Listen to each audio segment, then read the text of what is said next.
Jadi hidup ni tak apalah, buat dosa pun tak apalah. Tak semayang pun tak apa, tak puasa pun tak apa kan. Berjudi boleh, minum arak boleh, berzina boleh, pergi disko boleh, tak apa.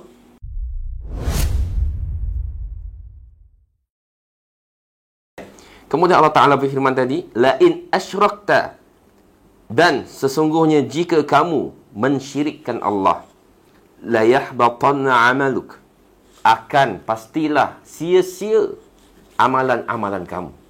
Sia-sia. Wala takunanna minal khasirin, dan kamu pasti akan menjadi di kalangan orang yang rugi. Rugi. Di akhirat kelak kita akan jika kita mensyirikkan Allah Ta'ala, orang-orang yang musyrik, bila di akhirat kelak, mereka membawa amalan-amalan mereka. Dia bersedekah, dia solat, dia bayar zakat, dia pergi haji dan sebagainya. Tetapi dalam masa yang sama ketika di dunia, dia mensyirikkan Allah Ta'ala.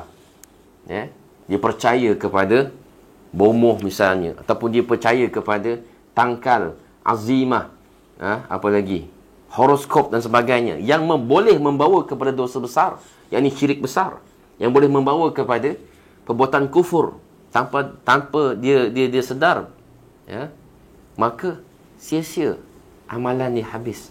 La yahbatanna amal. Maka ini adalah satu peringatan yang sangat keras daripada Allah Ta'ala, agar kita tidak terjatuh dalam dosa syirik. Sebab itu Allah Ta'ala berfirman, yakni Allah Ta'ala mengampunkan semua dosa kecuali dosa syirik. Kemudian kita lihat apa dikatakan oleh Rasulullah SAW. Innallaha harrama 'alan nari man qala la ilaha illallah yabtaghi wajha Allah. Maksudnya sesungguhnya Allah Ta'ala mengharamkan ke atas neraka barang siapa yang mengatakan la ilaha illallah, tidak ada sembahan yang berhak kecuali Allah, yabtaghi wajh Allah, kerana mengharapkan, kerana mencari wajah Allah Subhanahu wa ta'ala. Jadi mafhum mukhalafah. Siapa yang syirikkan Allah masuk neraka. Maksudnya barang siapa yang tidak mensyirikkan Allah masuk syurga.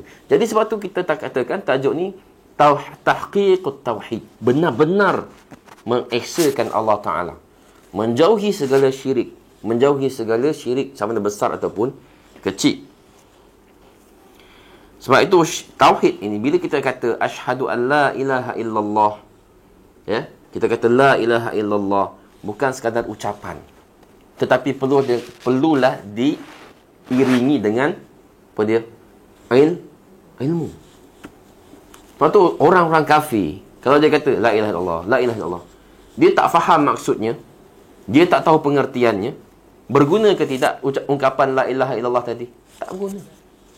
Tak berguna. Orang munafik misalnya, dia mengatakan la ilaha illallah, tapi dalam hatinya kufur, hatinya tidak mahu beriman. Bila baca Quran, dia tak percaya dengan Quran. Bila diberikan peringatan tentang neraka, syurga dan sebagainya, dia tak percaya. Berguna ke tidak ungkapan la ilaha illallah? Tidak. Sebab tu kita kena faham.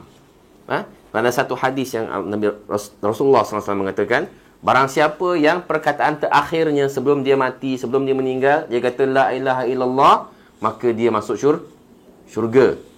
Ataupun dalam riwayat yang lain, maka segala dosanya diampunkan. Memang ada hadis tersebut. Jadi orang yang jahil, dia kan kata, oh kalau begitu senang je lah, kan? Senang nak masuk syurga ni.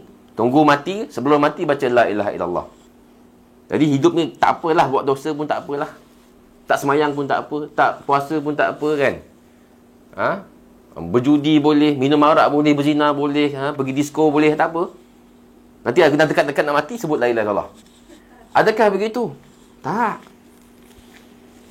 Orang yang mampu mengucapkan la ilaha illallah, dan semoga Allah Ta'ala menjadikan kita antara orang tersebut.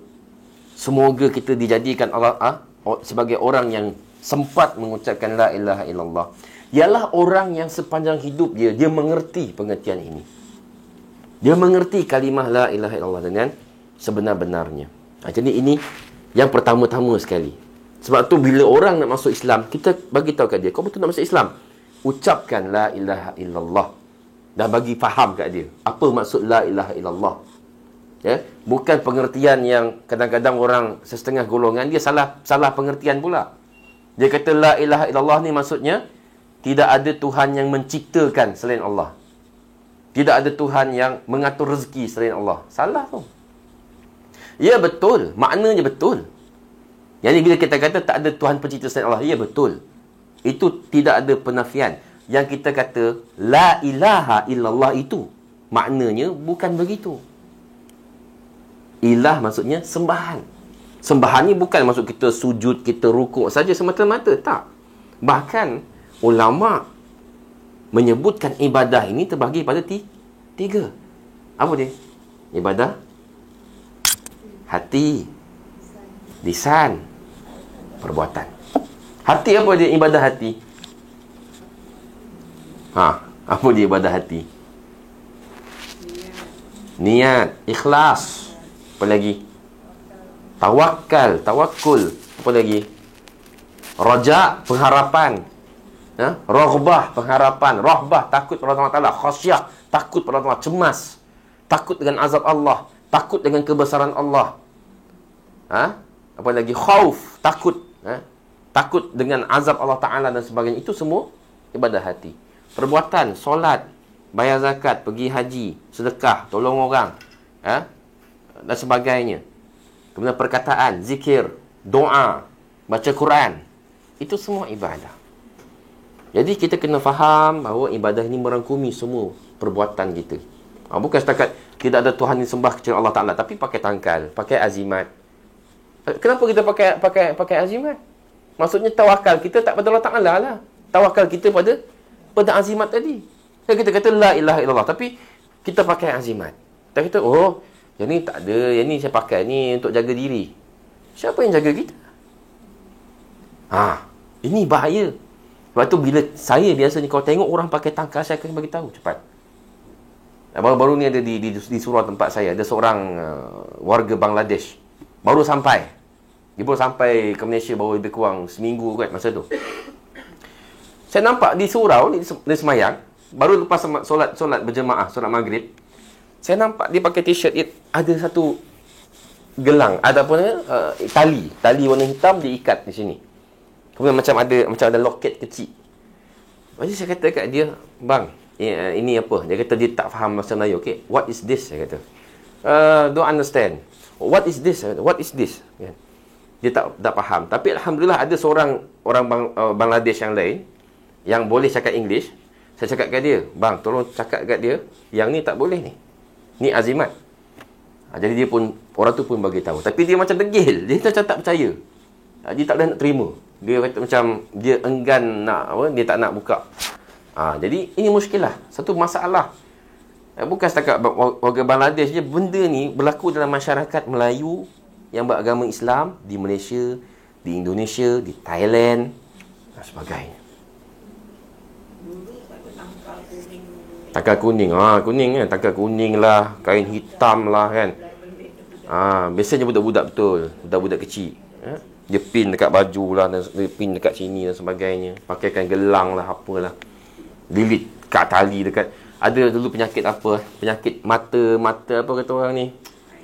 Bukan ain. Dia macam mata macam bengkak. Ketumbit apa? Ketumbit Ketumbit. Lepas tu lilit benang merah kat jari. Ada kawan saya buat macam tu. Saya tanya, apa kaitan jari dengan mata? Kan? Apa kaitan jari dengan mata? Kenapa dia lilit benda tu? Jadi kepercayaan begini kita kena hati-hati ya. Kita kena buanglah benda-benda khurafat sebegini yang boleh membawa kepada tawakal kepada selain Allah Ta'ala. Itu bahaya. Sangat-sangat bahaya.